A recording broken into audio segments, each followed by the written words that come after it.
সঞ্চয়পত্রে যদি আপনি বিনিয়োগ করেন তাহলে আপনারা জানেন ১০ থেকে ১১% ইন্টারেস্ট পান ইয়ারলি। তাহলে আপনি যদি ৳১,০০,০০০ সঞ্চয়পত্রে বিনিয়োগ করেন, হিসাবের সুবিধার্থে আমি ধরে নিলাম ৳১০,০০০ 10% এ ১ বছরে আপনি সব ট্যাক্স বাদ দেওয়ার পরে আপনার অ্যাকাউন্টে ঢুকে আপনি পান।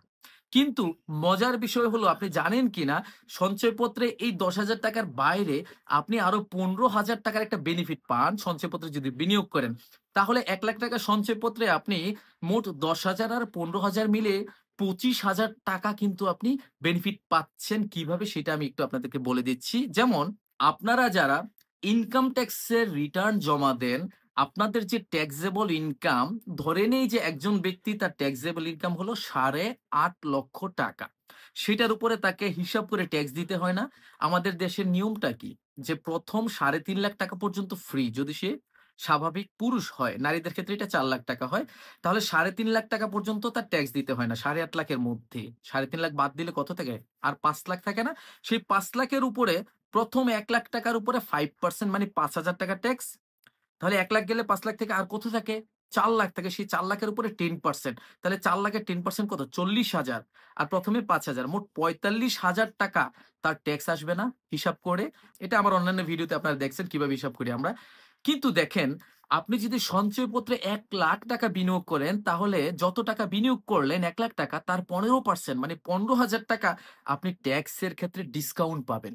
তার মানে আপনার যে ৳৮,৫০,০০০ করযোগ্য আয়ের উপরে আপনার ট্যাক্স এসেছে ৳৪৫,০০০ সেই ৳৪৫,০০০ আপনাকে আর দিতে হচ্ছে না। আপনি সঞ্চয়পত্রে ৳১,০০,০০০ বিনিয়োগ করার কারণে।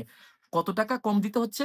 ৳১৫,০০০ আপনি কম দিতে পারবেন ৳১,০০,০০০ বিনিয়োগ করার কারণে। মানে 15% তাহলে ৪৫ থেকে ১৫ বাদ দিলে কত থাকে? ৳৩০,০০০ আপনাকে ট্যাক্স দিলেই কিন্তু আপনার হচ্ছে। তার মানে সঞ্চয়পত্রে বিনিয়োগ করা কিন্তু ২ দিকে লাভজনক। একদিকে আপনার সরাসরি প্রফিট পাচ্ছেন সঞ্চয়পত্র থেকে। অপরদিকে আপনি যখন ট্যাক্স দিবেন সরকারকে, আপনাকে যত টাকা ট্যাক্স আসে হিসাব করে পুরো টাকাটাই কিন্তু ট্যাক্স হিসাবে দিতে হয় না। এই সঞ্চয়পত্রে বিনিয়োগ করার কারণে আপনি ট্যাক্সে ডিসকাউন্ট পাচ্ছেন 15%। এটাকে বলা হচ্ছে কর রেয়াত, ইংরেজিতে বলা হচ্ছে ট্যাক্স ইনসেনটিভ। শুধু সঞ্চয়পত্রে না, এই ধরনের ট্যাক্স রেয়াত পাওয়ার জন্য আপনারা ডিপিএস করতে পারেন যেকোনো ব্যাংক বা আর্থিক প্রতিষ্ঠানে।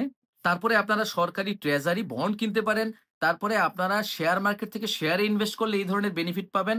তারপরে আপনারা মিউচুয়াল ফান্ড, তারপরে যদি গভর্নমেন্ট জাকাত ফান্ডে জাকাত দেন, তারপরে লাইফ ইন্সুরেন্স এর যদি পলিসি কিনেন, তাহলে এই সকল ক্ষেত্রে আপনারা যদি বিনিয়োগ করেন, তাহলে যত টাকা বিনিয়োগ করেন তার উপরে 15% পর্যন্ত এখানে একটা হিসাব আছে যে আপনি অনেক বেশি বিনিয়োগ করলে পুরাটাই যে ট্যাক্স থেকে ডিসকাউন্ট পাবেন বিষয়টা তা না।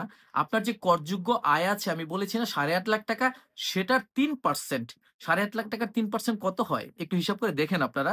সেই অ্যামাউন্টটা ছাড় পাবেন অথবা আপনি যা বিনিয়োগ করেন সেটার 15% এই ২ টা অ্যামাউন্টের মধ্যে যেটা কম সেটা আপনারা ডিসকাউন্ট হিসাবে কিন্তু ট্যাক্স থেকে কম দিতে পারবেন। তার মানে এই সকল ক্ষেত্রে বিনিয়োগ করা কিন্তু আপনার জন্য ২ দিকে প্রফিটেবল। সরকার আপনাদের জন্য এই সুযোগটা রেখেছে। আশা করি আপনারা বুঝতে পেরেছেন যে বিনিয়োগের উপর কর রেয়াতের হিসাবটা কিরকম ভাবে করতে হয় এবং কোন জায়গায় বিনিয়োগ করলে আপনারা ট্যাক্সের উপর ডিসকাউন্ট পান বা রেয়াত পান সেই বিষয়টা এখান থেকে ক্লিয়ার হতে পেরেছেন। Thank you.